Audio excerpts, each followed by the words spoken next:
Taking each platoon out individually wasn't the problem. The main force behind them was.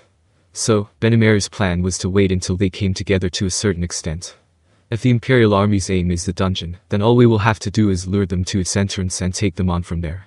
If there are still any Imperial troops left on the ground at that point, Geld's Second Army and my main unit will take care of them. That's all. The plan was straightforward and easy to understand. But there was one big question still hanging in the air that was addressing our comparable lack in military power. No one had said anything yet, leaving me wondering what everyone thought about the plan. As I waited, hesitant about whether I should raise the question, the control room suddenly erupted with cheers. Understood. With Gabble-san backing me up, there's nothing to be worried about. Victory will be ours. I'm glad to hear you say that. I'm not one to be outdone by Gopta Dono. I will show you how to fight. I was worried that we wouldn't get an opportunity to prove ourselves, but General Benimaru Dono has, of course, not let us down. Indeed, bestowing us with the greatest honor of protecting our country, no less. We shall unleash all our might. The three commanders were overjoyed at Benimaru's declaration. It didn't just stop there. The civil servants enthusiastically discussed their opinions amongst themselves, too. Excitement was in the air, and the three demon girls were enjoying a nice chat. But like the difference in military strength, I too had confidence that we would win this war. Yes, I had a serene outlook on the matter myself, but that didn't necessarily mean I wasn't the least bit anxious. I was slightly put off by the utter lack of worry everyone else exhibited. Even Gopta was full of zeal, not a trace of his earlier unease left. I still had my qualms about leaving this big role in his hands, in spite of having Hakiru as his consultant. Are there any questions after hearing Benimaru's explanation? I pushed the question into the room, with no response. Instead, Benimaru said on behalf of everyone. Don't worry, Rimuru-sama, Benimaru said with a brisk laugh. We aren't worried about losing. Not from an abundance of temerity, but because we are going all out. A battlefield awaits us with our chance of glory. If that is where we meet our fall, we can only lament our own shortcomings. We will be forced to face our reality, a world where you will eat or be eaten. I was met with many similar reactions from all monsters alike, including Shuna and the other girls. They didn't fear losing the battle, they feared the idea of running from it. And in some sense, I kind of understood their feelings. Then, I'd make sure to show them my full support. Tensura, Ultima, career. Yes sir. The three demonesses stood up in unison and bowed to me. Now was the time for me to assign each a mission. Accompany each corps commander and assist them. Understood, Rimuru-sama. I will leave Sien as our representative on the council. I will personally see this war to the end. It's finally my time to shine. Ultima shouted gleefully. Please leave it to me, Rimuru-sama. Fufufa Carrera giggled. You can count on me, Millard. I will show you every bit of my power. The three of them looked up and replied to my order eagerly. I nodded and introduced them to their respective commanders. Tensura, you'll go with Gopta. Yes, it's my pleasure, replied Tensura. On the other hand, Gopta looked doubtful, asking, Are you sure? A stranger to the battlefield, like this woman here, ain't fit for the First Army, you know. He was treading on some very thin ice. Although pretty hypocritical of me, I had only recently found out that these girls were, in fact, these fiendish creatures known as primordials. Gopta's lack of awareness was painful to watch. You're a dead man if you keep this up, you know. I thought to myself, but kept my mouth shut. It would be more fun to watch this one unfold on its own. Brah, you so dependable, Tensura mused with a smile, but her eyes gave a chilling glare.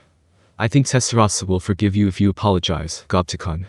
And so, I would look forward to the day when Gopta found out who Tensura really was. Gabble, on the other hand, had definitely matured. I have a lot of weaknesses, so I'm counting on you, he said as he bowed his head to Ultima. According to what I heard from Diablo and various others, Ultima was the most sadistic of the three demon girls. Carrera was the most likely to go on a rampage, but Ultima was the scariest. While she would dutifully follow my orders, she would also seek out loopholes that let her get back at her opponents. That's the type of person she was. Gabble had made the right call here. Ultima seemed to take a liking to him already and replied, Yeah. I'm also counting on you. Cutely. Gabble had always warned himself not to get carried away. It seems that it worked and had saved his life. After all, it's important to be mindful of that every day. Geld shook hands with Carrera just fine. Somehow, I felt that they both shared this warrior spirit, which was why I thought that these two would go well together. I was proud of the pairings I made.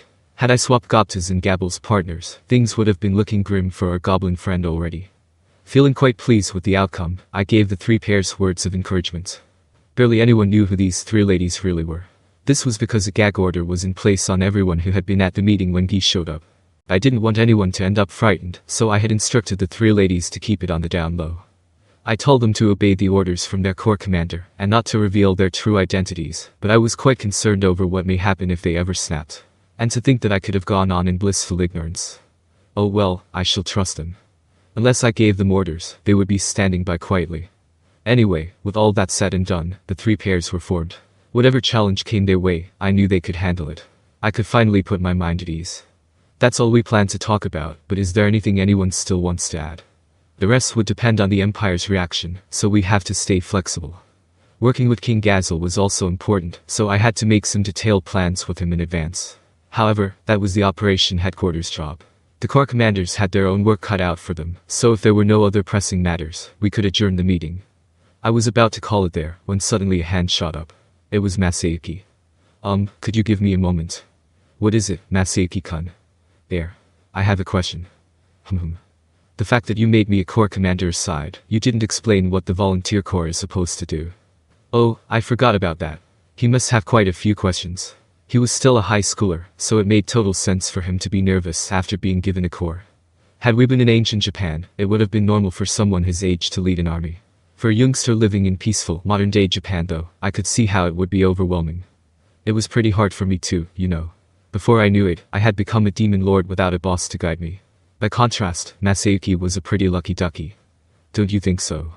So please explain. Ah, roger that. It was truly a shame I couldn't relay the full extent of my internal monologue. No matter how I said it, it would sound like I was making excuses. It is what it is. Oh well. I do feel kinda bad about dropping this huge responsibility on your shoulders. No, However, you're better suited to calm the town's residents than I am. If it were just the monsters, then we wouldn't have to worry as much if the war started. Morale was high among them, so no one would try to disturb public order. The immigrants were different, though. They might disturb the peace and do not so good things because of their fear and anxiety. That's why I need you to help alleviate everyone's anxiety, especially now that we're going to war. I see. If that's what you need, my power will be helpful, said Masayuki, seemingly convinced. Hahaha, you're being modest. I, Miles, and everyone else know that you don't want to be partial to one country due to your position as a hero, Masayuki-sama. But please lend us your strength, for the sake of the powerless people, said Miles, gazing at Masayuki, eyes sparkling.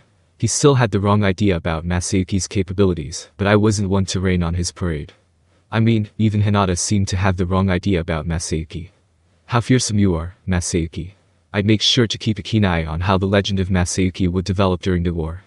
You're right, Masayuki replied begrudgingly. Looking at his expression, I could tell that he was already sick and tired of it. I felt sorry for him, but I wanted him to do his best here. Then, I guess I will try to maintain public order with the volunteer corps that you've entrusted me with. Please. I figure you already know about this, but thanks to Rammers, I think the damage to the town will be minimal. When the war begins, the plan for the urban area on the ground is to isolate it within the Labyrinth. Executives and other relevant parties should have already been in the know. There were probably some rumors floating about from the people who were late to the evacuation drill, since I hadn't cracked down on them. The idea being that it would help alleviate some anxiety. Aha. Well, my power is amazing, it's all thanks to Mentor. Yep, this great feat was achieved by lending Rammers my super powerful magic heals. You could call it a triumph of friendship. Thanks to Rammers, we could isolate the town from the outside world, and this was also only possible with Vildora's help. I honestly should thank them both. Thank you, you two. You really helped a lot. Really? Well, I guess so. You can praise us some more, you know. Gah ha ha ha, she's right. You can praise us some more. Yeah. Thank you guys very much. A bit of praise goes a long way. And this time I really owed them one. Despite being isolated in the labyrinth, you could still see the sky, and some of the inhabitants didn't even notice what had happened. They wouldn't witness any of the Imperial Army's violence, which I thought was absolutely wonderful. But Rimuru, just keep this in mind, Rammers warned. In the unlikely event that Mentor is defeated and the 100th floor gets conquered, the town will be ejected out of the labyrinth. It's an inevitable reaction to the strain it causes. I see, we'll need to consider that as well. But that's if Vildora loses, right? If such a thing happened, the fate of the town would be the least of our worries. In that nightmare scenario, it means we had become engaged in a battle that called for all our strength. No way we could afford to care about the town then. Well, there's no way I would lose, anyway. Right? We even have the dungeon's Elite 10, so we don't have to worry about that. Indeed, just as Rammers said, I didn't anticipate Vildora partaking in any action, to begin with. Nevertheless, if push comes to shove. If that time comes, we'll have Masayuki. Well, wait a minute. The person in question protested. I have accepted your request of maintaining order because I think I might be able to do it, but for that situation, what is it that you think I could do? Masayuki exclaimed that he had never even led an army, a feeling we could all sympathize with.